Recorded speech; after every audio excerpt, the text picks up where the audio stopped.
మద్ది చెట్లు ఉన్నాయి. అవి ఎప్పటివో కొన్ని వందల సంవత్సరాల నాటి మద్ది చెట్లు. ఆ రెండు మద్ది చెట్ల మధ్యలోంచి ఆ కర్ర రోలు లాగాడు. ఆ కర్ర రోలు లాగేటప్పటికి రోలు చెట్లకి ఒరుసుకుని ఈ రోలు యొక్క ఒరిపిడికి రెండు చెట్లు పెద్ద చప్పుడు చేస్తూ కింద పడిపోయాయి. కింద పడిపోయేటప్పటికే అందులోంచి ఇద్దరు దివ్యమైనటువంటి పురుషులు గొప్ప తేజస్సుతో పైకొచ్చారు. పైకొచ్చి, కృష్ణ, నీ యొక్క అనుగ్రహ విశేషం చేత ఇవాళ మేము శాప విమోచనం పొందాం.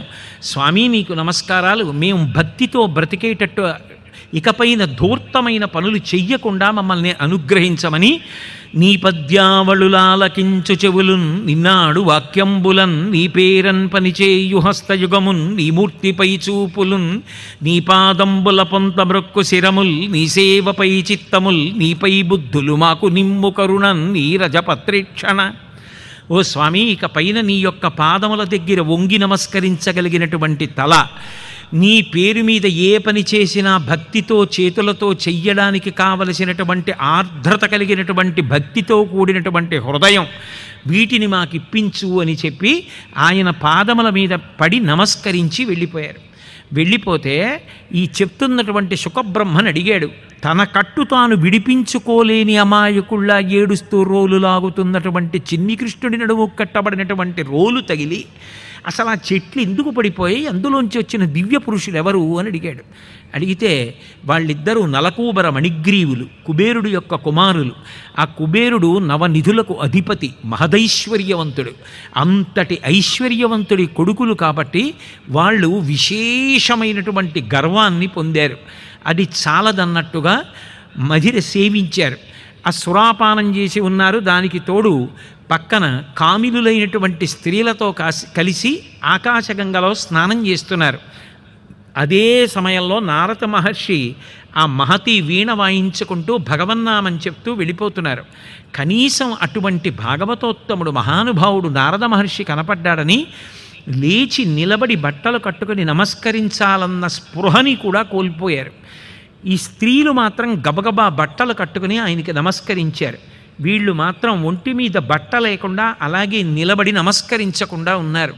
మీరు చేసినటువంటి పాపం సామాన్యమైనది కాదు, దీనివల్ల జన్మ జన్మాంతరముల యందు పాడైపోతారని నారద మహర్షి ఆలోచించి వీళ్ళకి శాపం ఇస్తాను, కానీ నిజానికి అనుగ్రహం. ఇక జీవితంలో ఎప్పుడూ కూడా వీళ్ళు ఇటువంటి తప్పు చేయకూడదు.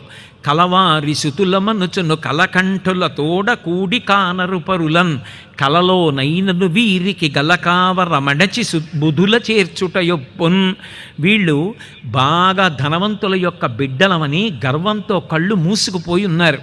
పైగా ఈ పానం చెయ్యకూడని పదార్థాన్ని పానం చేసి స్త్రీలతో రమిస్తూ ఆకాశగంగా నదిలో స్నానం చేస్తూ నేను వెడుతూ ఉంటే ఒంటి మీద బట్టతో నిలబడాలన్న స్పృహ కూడా లేకుండా నిలబడి ఉన్నారు. కాబట్టి వీళ్ళ పాపం పోవాలంటే వీళ్ళు తగిన శాపం అనుభవిస్తే ఇంకెప్పుడు ఇటువంటి తప్పు చెయ్యరు. వీళ్లకున్న కావరం తగ్గిపోతే వీళ్ళు కూడా బుధులతో సజ్జనులతో సమానంగా ప్రవర్తిస్తారు. ఈ దుర్గుణం తీసేయాలి వీళ్ళకి. అందుకని కక్షతో కాదు, వీళ్లకున్న ఈ గుణం పోవాలంటే దానికి తగిన శిక్ష వేస్తే పోతుందని ఒరే బట్ట కట్టుకోకుండా నిలబడ్డారు కాబట్టి బట్ట కట్టుకోవలసిన అవసరం లేని రీతిలో మీరు చక్కగా వెళ్ళి ఆ శ్రీకృష్ణ పరమాత్మ యొక్క అవతారం వచ్చేటటువంటి సమయానికి ఆయన ఆడుకునేటటువంటి ప్రాంగణంలో ఆ యశోదా నందులు ఉంటున్నటువంటి ఇంటి వెనకాతల మద్ది చెట్లై పుట్టి కొన్ని వందల సంవత్సరాలు అలాగే ఉండిపోండి. కృష్ణ పరమాత్మ యొక్క పాద స్పర్శ చేత మీకు శాప విమోచనం అవుతుందన్నారు. చెట్లు కాబట్టి బట్ట కట్టుకోక్కర్లేదు. అవి అంత పెరిగిన మద్ది చెట్లు అలాగే నిలబడి ఉన్నాయి.